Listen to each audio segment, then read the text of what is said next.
Si è concluso ieri il progetto per l'attività folclorica per l'anno scolastico 2018-2019 presso la scuola Anna Franchi di Agrigento, con circa 200 bambini delle terze, quarte e quinte elementari. L'attività avviata all'inizio del 2019 è frutto di un'azione formativa per i bambini ed espletato da una sinergica collaborazione tra l'Istituto Comprensivo Anna Franchi di Agrigento, rappresentato dal dirigente scolastico professore Alfio Russo, e il gruppo folclorico Città di Agrigento, diretto da Riccardo Cacicia. I bambini si sono esibiti con canti e danze della tradizione popolare siciliana, alla presenza di un numero di genitori che hanno riempito la tribuna in ogni ordine di posto, riscuotendo un enorme successo e tantissimi applausi.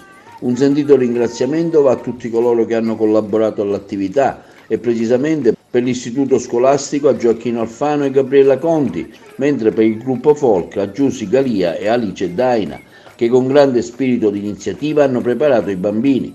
L'attività formativa continuerà nelle ore pomeridiane con coloro i quali già hanno aderito al gruppo dei piccoli. Sicuramente il progetto sarà svolto anche per i prossimi anni.